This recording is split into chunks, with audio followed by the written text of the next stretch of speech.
Hi, and welcome back to Focal Point AFR Talk. Brian Fisher is my name, 888-589-8840. Number to call if you want to join the conversation. I want to start by playing Martin Bashir's apology.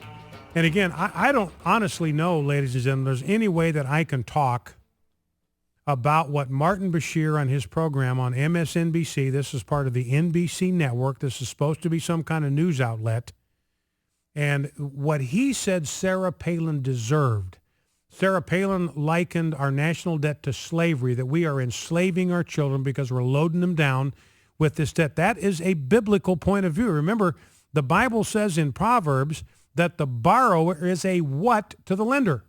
The borrower is a slave to the lender. And if you owe money and you're having trouble paying it, you know exactly what that means. That's bondage, it's servitude, it's slavery. And Sarah Palin says, look, this is what we're doing to the next generation. Well, Martin Bashir took grave offense to that, and he talked about some of the unspeakable punishments that were visited upon slaves in the Civil War. And again, I cannot even describe to you what these punishments were. I don't even have euphemisms that I can use that would convey the unspeakable atrocities that were carried out on these slaves as a form of punishment. And vile, vulgar, obscene, and disgusting. If you followed, you go to our Focal Point Facebook page or you follow me on Twitter, you know exactly what I'm talking about because I tweeted out links to it so you could read it and see it for yourself. Most people couldn't believe it. When they read what Martin Bashir was accused of saying, they couldn't believe it. They said, it's not possible he said something that vulgar and that obscene and that crude and that just completely reprehensible, but he did. And apparently, the poobahs at MSNBC got a hold of him because he issued yesterday an abject apology. And ladies and gentlemen, this is a genuine apology. This isn't, I'm sorry if somebody got offended. I want you to listen. Martin Bashir apologizing for wanting unspeakably crude, gross, vulgar things to be done to Sarah Palin. Last Friday on this broadcast, I made some comments which were deeply offensive and directed at Governor Sarah Palin. I wanted to take this opportunity to say sorry to Mrs. Palin and to also offer an unreserved apology to her friends and family, her supporters, our viewers, and anyone who may have heard what I said. My words were wholly unacceptable. They were neither accurate nor fair. They were unworthy of anyone who would claim to have an interest in politics, and they have brought shame upon my friends and colleagues at this network, none of whom were responsible for the things that I said, and at a place where we try every day to elevate political discourse and to focus on issues that matter to all of us. In the battle of ideas, America leads the world in wholehearted discussions and disagreements, and these arguments can be heard on a daily basis. But what I did on Friday had absolutely nothing whatsoever to do with that great tradition, and I am deeply sorry. Now, ladies and gentlemen, that's what an apology sounds like. Now, I don't know if his job was on the line, if he was told, look, you apologize or we're going to do to you what we did to Alec Baldwin. Alec Baldwin's show's been suspended because of an anti-homophobic slur that he uttered. And he indicated on the blog post his show's probably not coming back. He's probably done hosting a show on MSNBC. So they're starting to run out of hosts. You know, Piers Morgan, his ratings are completely in the tank. Alec Baldwin's going to get dumped. Martin Bashir, nobody watches his program, but now he's in jeopardy. So he evidently was taken to the woodshed by somebody and came clean. But ladies and gentlemen, regardless of how that happened, that's what a genuine apology sounds like. And kudos to Martin Bashir for offering an apology, which he owed to Governor Palin. Now, Rob, let's grab clip number 11 very quickly. This is Liz Cheney, because I want to touch on this briefly before we go to the phones. Liz Cheney is running for the Senate in Wyoming. She believes in natural marriage. She believes in the same version of marriage that you and I believe, that marriage is a union of one man and one woman. She was asked about this on Sunday morning by Chris Wallace. I'll play the excerpt here in just a moment. And the reason it's become something of an issue is Liz Cheney's sister. Now, Liz Cheney's happily married. She's got 5 kids. So she's kind of living the American family dream.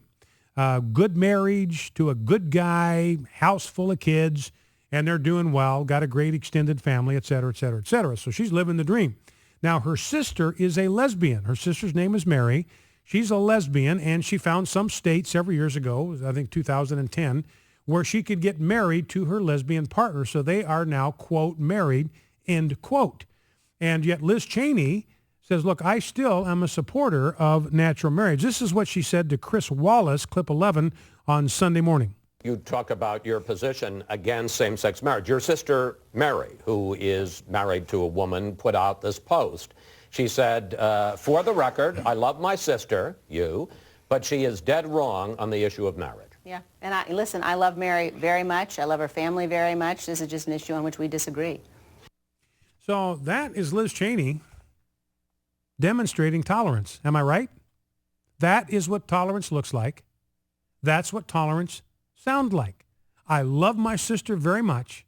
This is simply an issue on which we disagree. Now, ladies and gentlemen, think about this for a minute. What does the word tolerance imply? The tolerance implies that you have something that you have to tolerate. In other words, there's some kind of difference of opinion. The two of you do not see things the same way. If you saw everything exactly the same, there would be no need for tolerance. So that's what's hypocritical about this whole call for tolerance, because the basic assumption when you call for tolerance is that we don't all agree with each other. And what we're called to do in civility and politeness is to accept the fact that other people have views that differ from ours, and not demand that they change their view to agree with us, and not punish them simply because they disagree with us. This is exactly what Liz Cheney was modeling. I love my sister. I love her very much. This is just an issue on which we disagree. Well, her sister and her sister's, quote, wife, end quote, have fired back on Facebook. And, you know, Chris Wallace alluded to this. This is what her sister posted, Mary Cheney. This just isn't just an issue on which we disagree. You're wrong, and on the wrong side of history. And her, quote, wife, end quote, you know, and so Liz Cheney's responding. This is the New York Times, piece in the New York Times. Liz Cheney's asked about the blowback from her sister, and here's what Liz Cheney says. I love my sister and her family and have always tried to be compassionate towards them. I believe that is the Christian way to behave. But her spouse, quote, end quote, said this: Liz has been a guest in our home, has spent time and shared holidays with our children. What does that mean? What does that mean? That means that Liz Cheney did not reject her sister or her sister's lesbian lover, did not turn her back on them, did not disown them, did not try to get them kicked out of the family.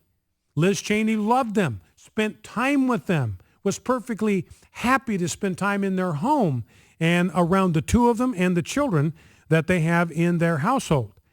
She didn't hesitate to tell us how happy she was for us in 2012 when we got married. To have her say she doesn't support our right to marry is offensive, to say the least. And now her sister says, look, I'm done with Liz. Talking about the holidays, I will not be seeing her. So, ladies and gentlemen, who's the one who's being intolerant here? Who's the one that's being a bigot? Who's the one that's saying, you've got to agree with me or I'm going to disown you? Who's the one that's saying, you've got to agree with me or I'm not going to be in relationship with you? It's not the Christian. It's not the heterosexual. It's not the one who believes in man-woman marriage. It is the intolerant lesbian bigot that is doing that.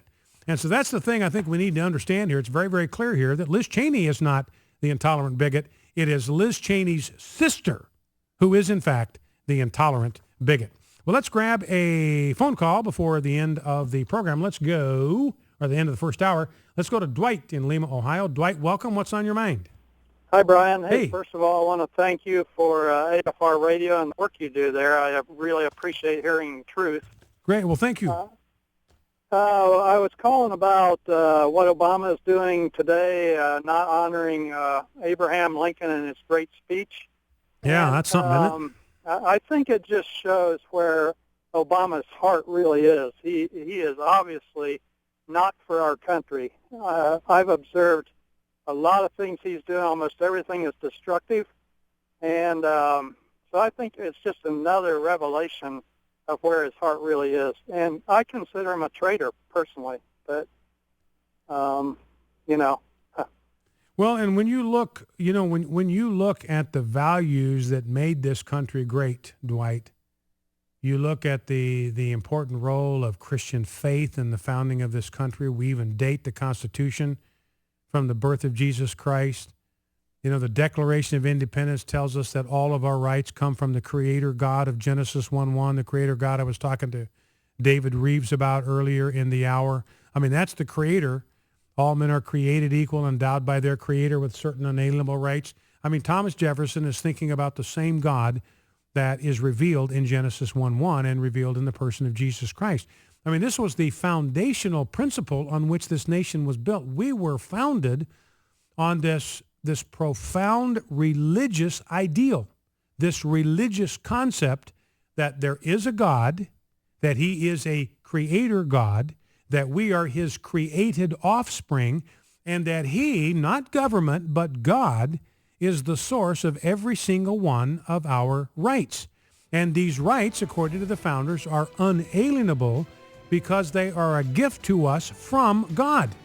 And don't misunderstand, ladies and gentlemen, how important that concept is, because if government gives you your rights, and that's where a lot of people think rights come from. You ask most people, where do your rights come from? They would say from government. No, they come from God. If it's a genuine right, it comes from God. And the reason they're unalienable is that if God gave them to you, then no man can deprive you of those rights. No government can. That's why we broke from the Crown of England, because England was depriving us of rights that had been given to us by our Creator, God. So it's not an incidental thing. And when you talk about betraying the fundamental values of this country, that's where I'll agree with you, Dwight. He is betraying the fundamental principles and dynamic on which this nation was founded. Focal Point in AFR Talk. We'll be back after the news.